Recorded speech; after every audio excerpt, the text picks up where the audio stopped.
Bonjour, aujourd'hui je m'adresse au cœur brisé. L'amour est la vie de l'âme. C'est Charlie Chaplin un jour qui, interrogé sur cette question, a dit lui-même que la poursuite de l'amour parfait est la plus grande de nos frustrations. Beaucoup de gens souffrent de la solitude et ont toutes sortes de troubles amoureux. Le suicide est quelquefois même envisagé comme une solution à cette souffrance. Mais voici quelques paroles qui pourraient changer votre vie pour toujours.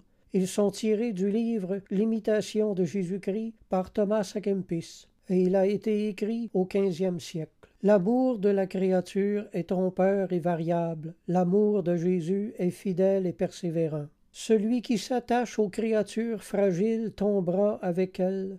Celui qui s'attachera à Jésus sera pour toujours inébranlable. Aimez et conservez pour ami celui qui ne vous quittera pas lorsque tous les autres vous auront abandonné, et qui ne permettra jamais que vous périssiez, car que vous le vouliez ou non, il faudra bien un jour que vous soyez séparés de tout. Attachez-vous à Jésus pendant la vie et la mort, et reposez-vous sur la fidélité de celui qui peut seul vous assister quand tous les autres vous manqueront. Vous serez bientôt trompés si vous ne vous arrêtez qu'à l'apparence extérieure des hommes. Et en cherchant dans les autres du profit et de la consolation, vous n'y trouverez le plus souvent que votre dommage.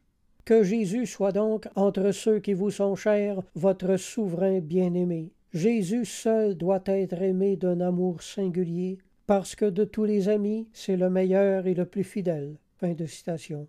En voici une autre du père Gonnelieu. Il est difficile de vivre sans avoir personne à qui l'on ouvre son cœur et à qui l'on fasse confidence de ses secrets. Or, pour qui pouvez-vous avoir cette ouverture de cœur que pour Jésus, lui qui de tous les amis que vous pourriez avoir parmi les hommes est le plus fidèle, le plus constant et le plus digne de votre confiance. Recourez à lui dans toutes vos peines. Dieu est le centre de nos cœurs, a dit saint Augustin, et ils seront toujours dans l'inquiétude tant qu'ils ne se reposeront pas en lui. C'est-à-dire que tant qu'ils seront attachés à eux-mêmes et à la créature, ils chercheront leur bonheur hors de Dieu, mais sans le trouver vraiment tout à fait. Fin de citation. Saint Augustin a écrit « Pourquoi donc, lorsque vous éprouvez un chagrin, n'iriez-vous pas à Jésus-Christ? N'est-ce pas folie de vous attarder à chercher du soulagement auprès des créatures? Comment vous donnerait-elle ce qu'elle ne possède pas? » Alors vous avez raison de chercher sans relâche le bonheur, mais vous avez tort de le chercher parmi les créatures parce qu'il n'est pas là. Chez l'homme, c'est la convoitise de la chair qui le pousse à se marier. Chez la femme, c'est la convoitise du bonheur ou de la sécurité. C'est ce bonheur illusoire qui lui fait croire qu'elle trouvera chez ce second mari peut-être ce qu'elle n'a pas trouvé chez le premier. Saint Thomas d'Aquin a écrit « Nous ne pouvons aller mendier la félicité auprès des créatures.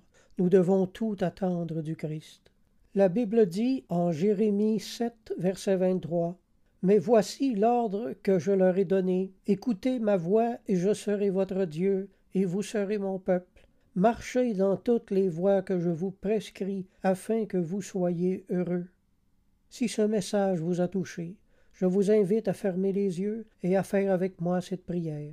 Cher Seigneur, je reconnais mon erreur, celle de t'avoir détrôné et d'avoir élevé une créature humaine sur le trône de mon cœur.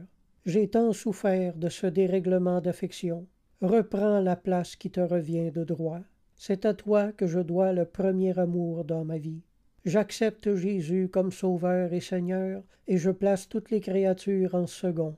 Je retrouve enfin l'équilibre, et je possède enfin à nouveau mon cœur. Amen.